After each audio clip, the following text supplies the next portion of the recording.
à tous, bienvenue dans les mots de Sab. Alors aujourd'hui on se retrouve pour une vidéo conseil cette fois-ci et on va parler d'un sujet qui fait flipper, c'est la prise de sang.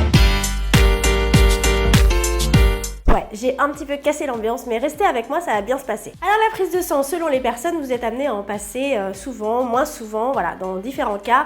Chaque cas est différent, mais il y a aussi cette catégorie de personnes qui tellement a peur des prises de sang ne vont pas passer l'examen et du coup, vous faites pas de contrôle santé et c'est pas toujours bien.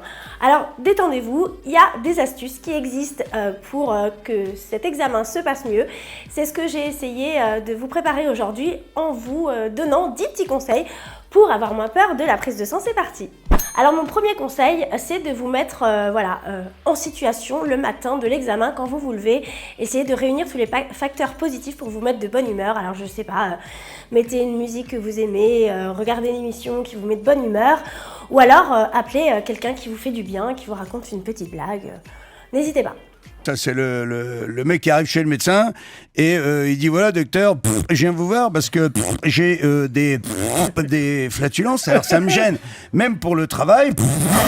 Le médecin dit oh là là, attendez, il se lève, il va ouvrir une grande armoire derrière lui et il sort une immense manivelle avec un crochet, tu sais, au bout. Et là, le mec, il prend peur, il dit vous allez me mettre ça dans le cul? Il dit non, je vais ouvrir les volets. À condition que ce soit drôle, bien sûr. Alors mon deuxième conseil, c'est important d'en parler parce qu'on vous le proposera pas forcément dans les laboratoires ou parfois on vous le propose pas forcément parce que vous avez des bonnes veines et donc du coup on estime que c'est pas utile parce que ce sera rapide, mais vous pouvez demander à ce qu'on vous applique une petite crème anesthésiante. Donc dans les laboratoires, encore une fois, ils n'en ont pas forcément, donc ça c'est à votre médecin de le prescrire. Au moment où on vous prescrit la prise de sang avec tout ce qu'il y a à examiner, vous pouvez demander à ce qu'on vous prescrive cette petite crème anesthésiante et franchement j'insiste parce que c'est super efficace. Donc cette petite crème, elle s'applique au niveau, je vais faire genre... D'un côté, on a une expression qui dit bien ce qu'elle veut dire, de l'autre côté, on a une suite de mots qui ne veut rien dire du tout. Donc en général, au niveau des prises de sang, on pique par ici, sur les grosses veines. Donc, ce qui est important, c'est de l'appliquer 1 heure avant. Ça met 1 heure à agir. Vous mettez un petit peu de crème. Après, on va vous mettre un pansement transparent pour pas que la crème s'évapore. Et franchement, c'est super efficace. N'hésitez pas à en appliquer à plusieurs endroits du bras où il y a des veines, évidemment. Et voilà, donc au cas où on ne vous pique pas du premier coup, vous avez au moins d'autres zones qui sont bien endormies. Donc, n'hésitez pas à demander la petite crème anesthésiante. Voilà, donc une fois qu'on a appelé le copain ou la copine qui est pas drôle, qu'on a mis la petite crème anesthésiante et qu'on est dans le fauteuil prêt à passer sa prise de sang, pour vous distraire, vous pouvez toujours amener vos écouteurs et continuer à mettre une musique qui vous fait du bien. Je veux de l'amour, de la joie, de la bonne humeur. Histoire de vous distraire, regardez pas si vous avez peur, regardez ailleurs, éclatez-vous avec la musique dans vos oreilles, regardez un tableau même s'il est moche, essayez de lui trouver des trucs beaux. Décorative souvent, fragile parfois, narrative ici, réaliste là, épanouie ou intimiste, quotidienne ou fastueuse. Elle est nature morte.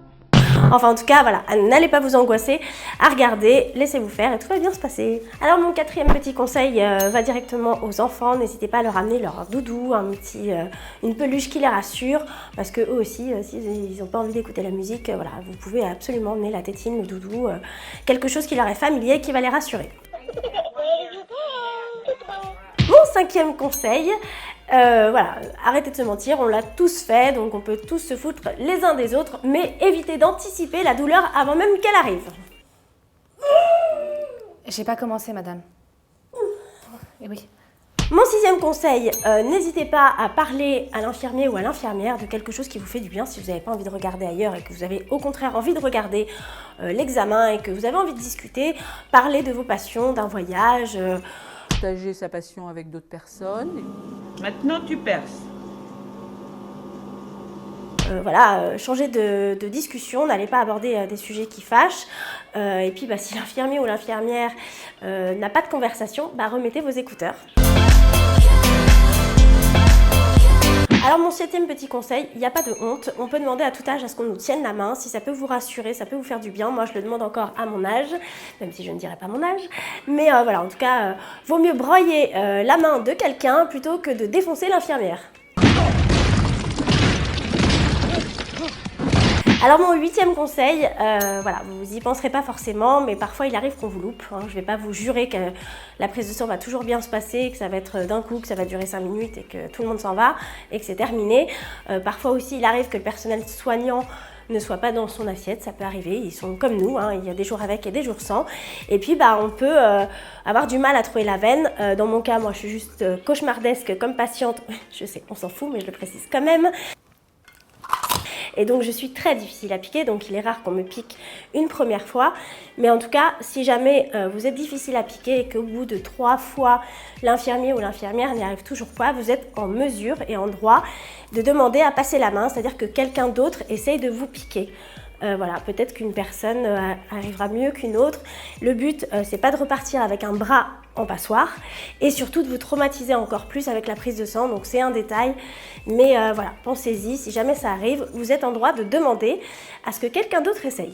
Donc mon 9e conseil, vous allez dire que je vous prends pour des imbéciles, mais pas du tout. Parfois avec l'angoisse, la peur, le stress, le machin, le truc, on oublie de respirer. Donc on respire et on essaye de se détendre. Le but n'est pas de vous asphyxier et de tenter de vous faire réanimer par un pompier qui passe ou qui vous voulez. Voilà, je ne vous conseille pas en tout cas, à moins que ce soit votre but, mais attention quand même.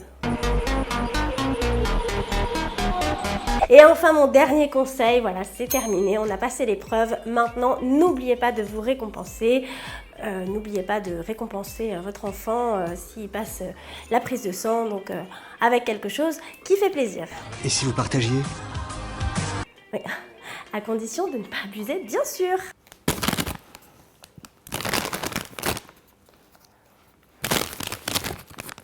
Voilà, j'espère que ces 10 petits conseils vous auront réconcilié avec la prise de sang. Je tiens vraiment à préciser que même si j'ai fait cette vidéo avec beaucoup de légèreté, tout est vraiment préparé au sérieux. Je ne vous dis pas des choses en l'air, je ne prépare pas mes chroniques à la légère et je les fais vérifier par des personnes du domaine médical, des infirmiers, des médecins.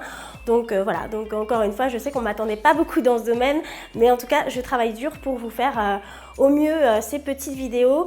Et voilà, si je l'aborde avec humour, c'est justement pour vous apporter mes petits secrets personnels à moi, pour dédramatiser, encore une fois, un sujet qui fait peur. Je tenais à tous vous remercier pour les premiers... Pour l'accueil en fait que vous m'avez fait pour la première petite vidéo, tous les commentaires que vous m'avez laissés. Voilà, ça m'encourage beaucoup, donc merci beaucoup à tous. On se retrouve bientôt pour une prochaine vidéo. En attendant, n'hésitez pas à partager déjà cette vidéo, à vous abonner à ma chaîne et on se retrouve très vite pour un prochain sujet. Je vous embrasse.